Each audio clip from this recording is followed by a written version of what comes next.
They told you forgiveness makes you strong, that to let go is some kind of moral victory. But what if that's the lie that keeps you weak? What if forgiveness isn't strength at all, but submission? A performance they taught you to repeat so you'd never fight back, so you'd never calculate, so you'd never remember. Because the moment you forgive without thinking, you become predictable. You hand over your power. You train your enemies to hurt you without consequence. And worst of all, you erase the very data that could have saved you from future betrayal. This is not a message for the soft. This is a manifesto for those ready to stop bleeding for people who never planned to heal them. You are not here to be liked. You are here to become untouchable.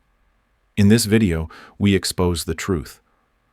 Why forgiveness is not noble, why memory is your sharpest weapon, and how Machiavellian discipline turns your past pain into the blueprint of personal power.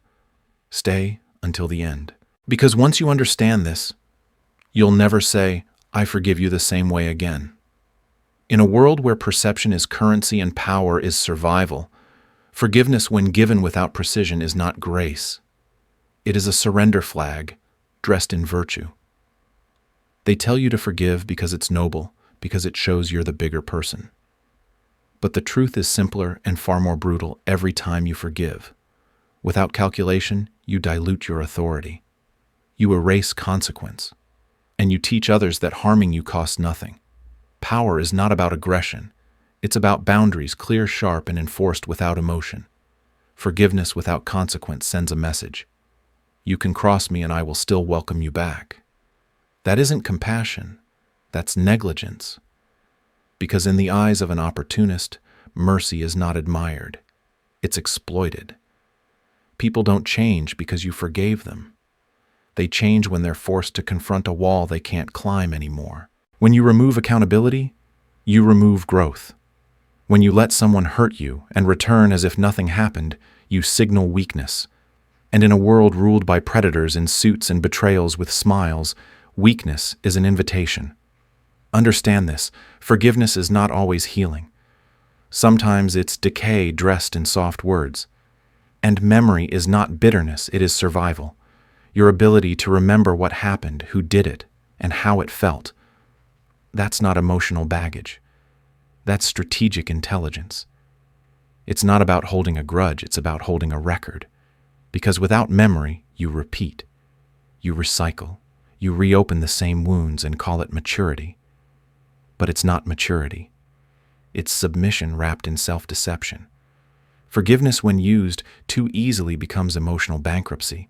You spend your self-worth trying to buy peace. But peace that comes from appeasement is not peace. It's quiet humiliation. You may smile, but inside the walls of your empire are crumbling. You may say you've moved on, but if the lesson was never logged, you've only reset the trap for it to be sprung again. Machiavelli never spoke of blind mercy. He spoke of control, of calculated restraint, of choosing when to punish and when to reward, not based on feeling, but on what strengthens your position.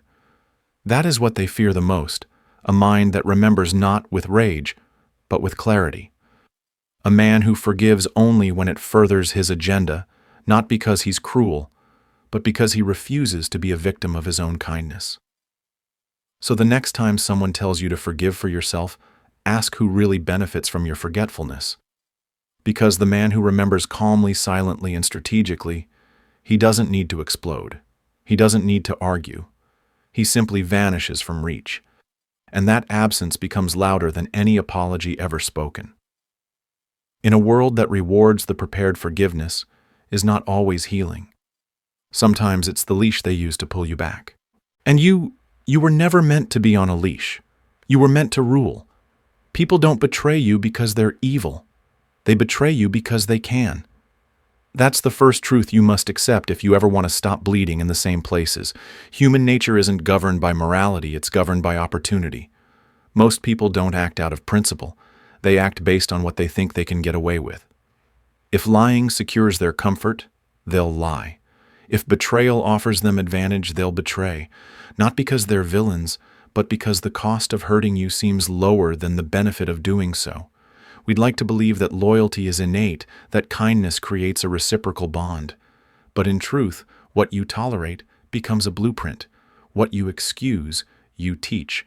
And betrayal that goes unpunished becomes more than an incident, it becomes a pattern. When someone wrongs you and faces no internal resistance, no outer boundary, no shift in your access or tone, they learn something essential about you, that your forgiveness is free. And anything free is eventually taken for granted, then exploited. It begins subtly, a white lie, a missed promise, a casual dismissal of your trust.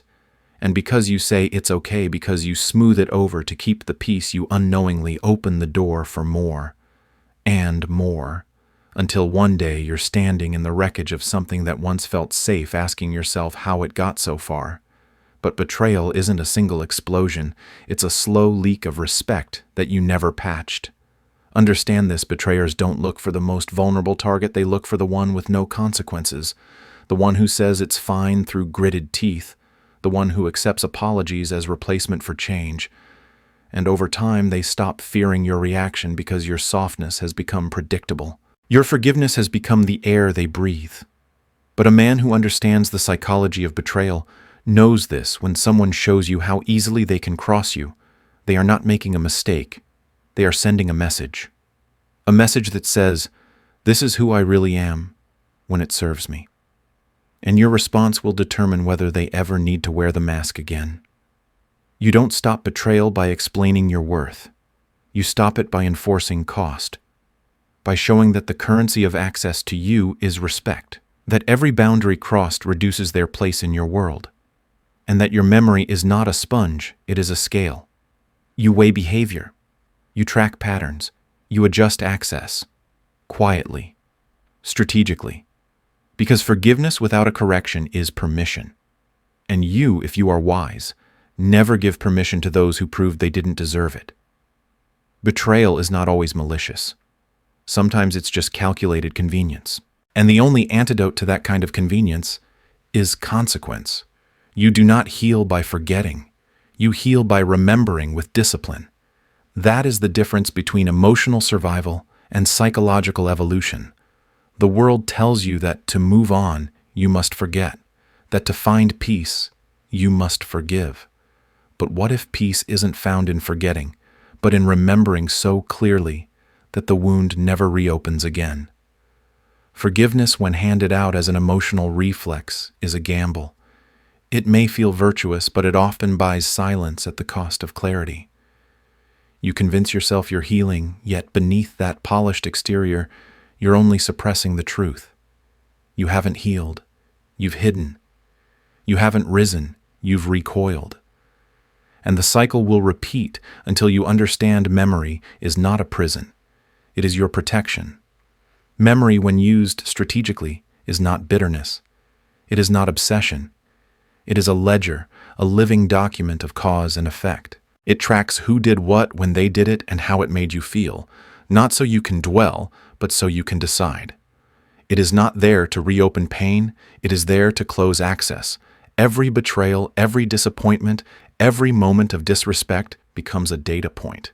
And your job is not to delete that data, but to study it. Because the most powerful response is not rage. It's not a confrontation. It's silence. It's distance. It's calculated detachment that sends a message far louder than any emotional outburst. You no longer have access to me. The one who remembers does not need to attack. He doesn't even need to explain. His absence does the talking. His boundaries speak without volume. And his quiet withdrawal becomes a form of punishment more painful than any argument, because it communicates value has been assessed and denied.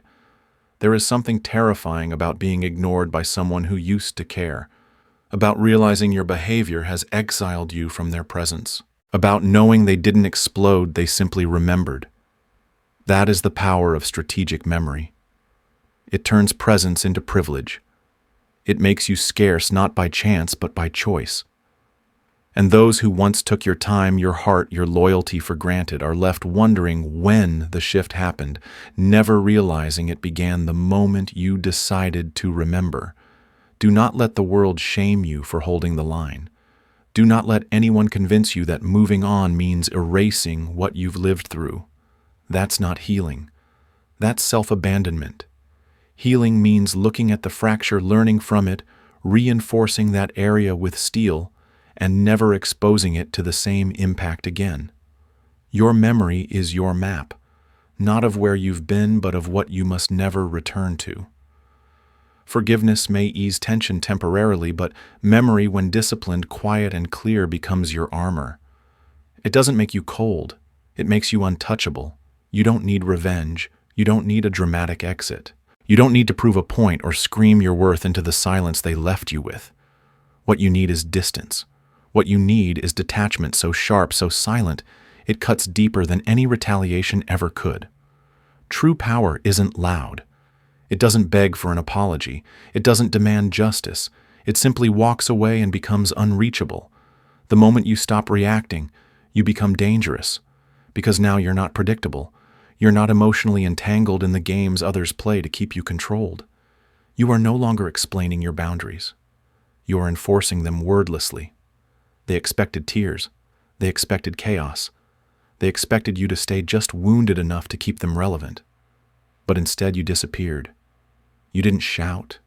You didn't collapse. You vanished with your dignity intact and your silence deafening. This is not coldness. This is not cruelty. This is self-respect weaponized. They say detachment is heartless.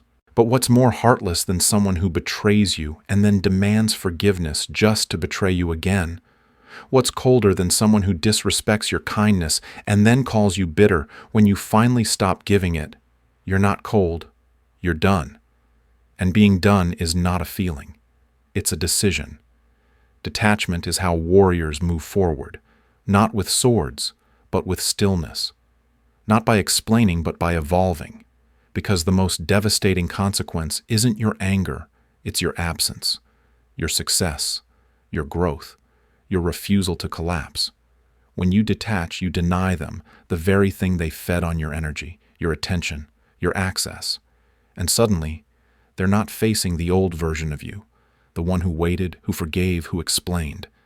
They're staring at someone rebuilt in silence, someone immune to their tactics, someone they can no longer touch. Let them talk. Let them say you've changed, because they're right, you have. You've become untouchable. And that transformation, that rise, that refusal to return to the old dance that is their punishment. You don't punish by hurting them. You punish by outgrowing them. You don't chase justice. You become it. Detachment doesn't mean you feel nothing. It means nothing controls you anymore. It means your decisions are no longer made through the fog of pain, but through the clarity of self-respect. You've stopped asking, why did they do this to me? You've started asking, why did I let it happen this long? And once you answer that with honesty, you stop bleeding. You stop giving. You stop explaining, and you start ascending. Remember this. Those who hurt you once will return, not because they've changed, but because they assume you haven't. Prove them wrong, not with rage, but with elevation. You don't need to slam the door. Just lock it and walk away. They preach forgiveness like it's the highest virtue.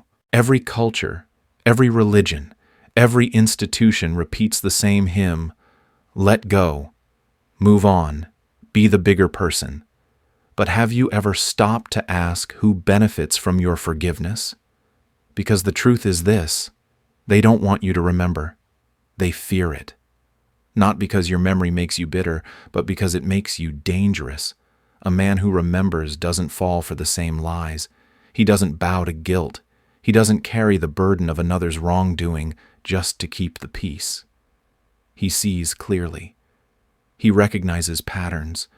And worst of all, he becomes impossible to manipulate. That's why society worships forgiveness. Not for your healing, but for your compliance.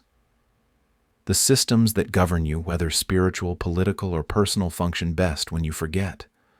When you keep smiling after betrayal. When you keep giving after being used.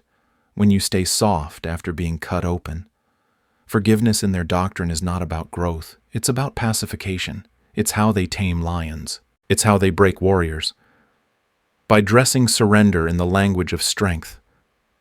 But a man who remembers, he doesn't fit that narrative. He questions what others accept. He carries scars like records. He does not burn the books, he studies them. That kind of man is a threat. Not because he's violent, but because he's ungovernable. You can't shame him. You can't guilt him. You can't use sentiment to disarm him. He's not looking for approval. He's looking for accuracy. And in a world that thrives on illusion, his presence is disruptive. Think about it. Why is the man who stays calm, detached, and calculating often labeled cold? Why is the one who withdraws after betrayal seen as holding a grudge? Because his silence exposes what others try to hide.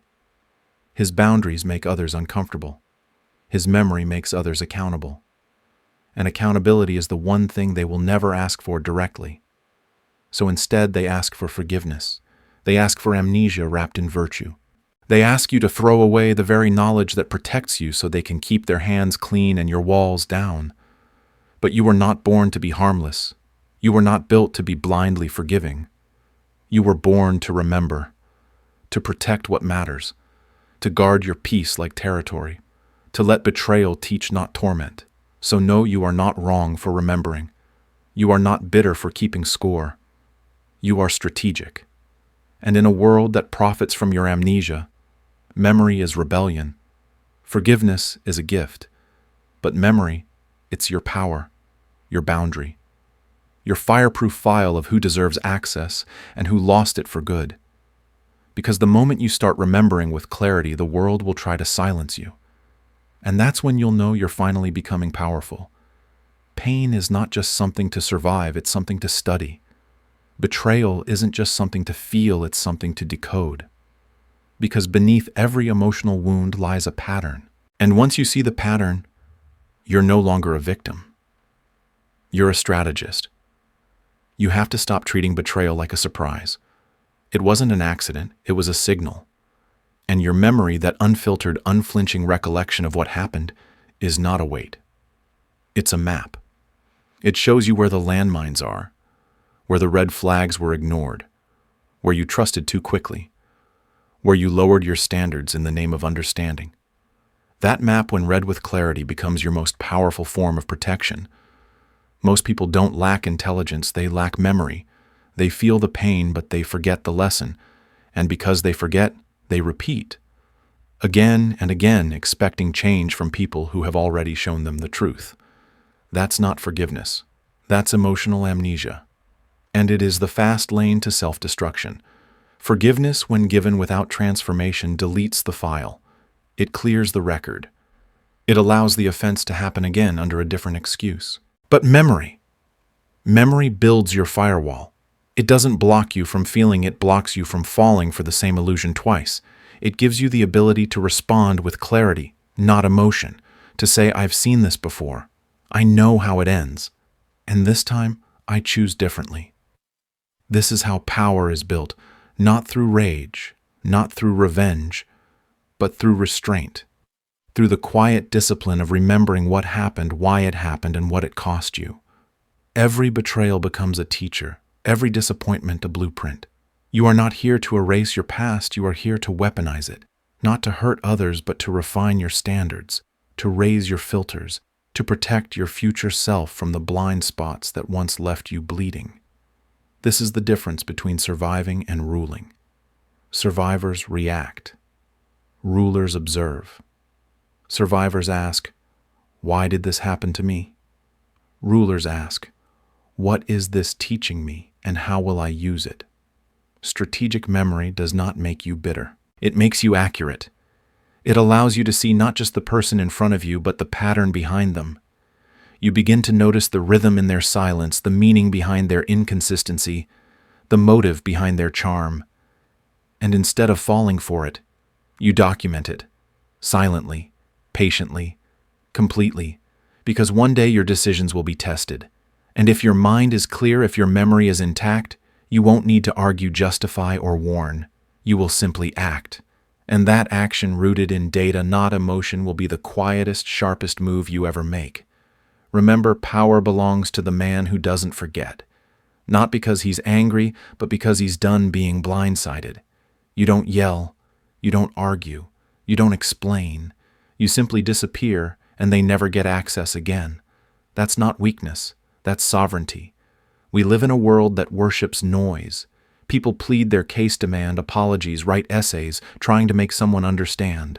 But understand, this power doesn't announce itself. It removes itself. And silence, when used with intention, is not absence. It's psychological domination. The one who goes quiet first is often misunderstood. They're called cold, distant, guarded. But that's because silence terrifies the guilty. It exposes them. It forces them to face themselves without distraction. When you stop explaining, they're left alone with the truth.